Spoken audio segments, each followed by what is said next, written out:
வணக்கம் மக்களே, கோலி சொன்னதை செஞ்சு காட்டியிருக்காரு அப்படின்னு தான் சொல்லணும். நான் இளம் வீரர்களுக்கு வாய்ப்பு கொடுக்க போறேன் அப்படின்னு இந்த இங்கிலாந்து அணிக்கு எதிரான ஓடிஐ தொடர் ஸ்டார்ட் ஆகுறதுக்கு முன்னாடி பேசியிருந்தாரு. இப்போ சொன்ன மாதிரியே செஞ்சிருக்காரு.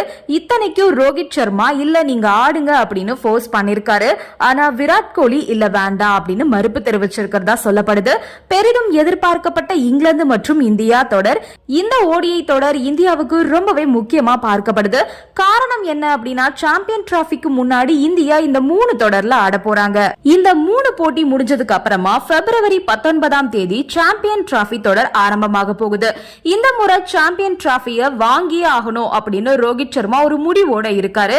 இதுக்கு முன்னாடி நடந்த தொடர்கள் எல்லாம் ரோஹித் தான் அதிரடியா ஆடுவாரு, டீமுக்காக ஆடுவாரு. அப்பதான் அவரு ஃபார்ம்ல இருந்தாரு. அப்படி இருந்துமே கூட நம்மளால உலக கோப்பையை வாங்க முடியல. இப்போ ரோஹித் சர்மா, விராட் கோலி 2 பேருமே ஃபார்ம் அவுட்ல இருக்காங்க. இவங்க 2 பேருக்குமே இது முக்கியமான தொடரா பார்க்கப்படுது. அந்த மாதிரி சூழ்நிலையில நாக்பூர்ல முதல் ஓடிஐ ஸ்டார்ட் ஆயிடுச்சு. இதுல இங்கிலாந்து அணி ஒரு அற்புதமான தொடக்கத்தை கொடுத்திருக்காங்க. இங்கிலாந்து அணில 2 ஓபனர்களும் நல்லா விளையாடிட்டு போயிட்டாங்க. அதுலயும் சால்ட் 26 பந்துகள்ல 43 ரன்கள் சேர்த்திருந்தாரு.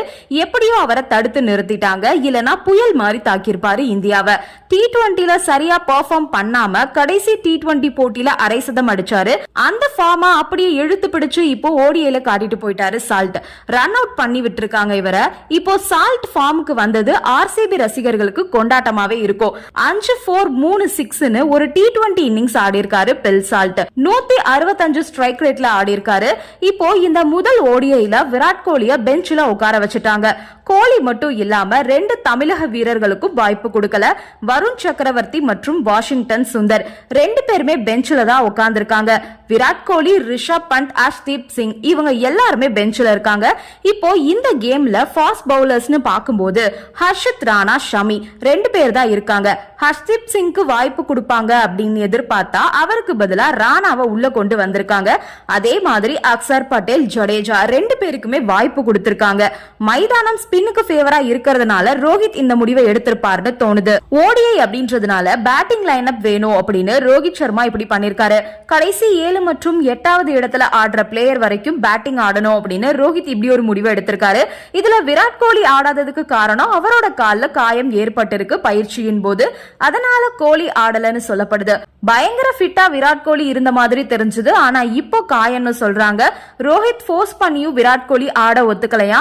நாம ஃபார்முக்கு வந்தே ஆகணும், அதனால நீங்க ஆடுங்கன்னு சொல்லியும் கோலி கேட்கவே இல்லையா. இப்போ கோலி இடத்துல ஜெய்ஷ்வாலுக்கு வாய்ப்பு கிடைச்சிருக்கு. ரோஹித் மற்றும் ஜெய்ஷ்வால் இவங்க தான் ஓபன் பண்ண போறாங்க.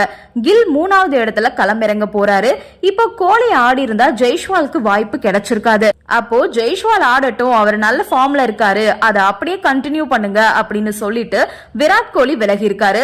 அவர் முன்னாடியே சொன்ன மாதிரி இளம் வீரர்களுக்காக விட்டு கொடுத்துட்டு முதல் ஓடிஐல ரெஸ்ட்ல இருக்காரு கோலி. நன்றி, வணக்கம்.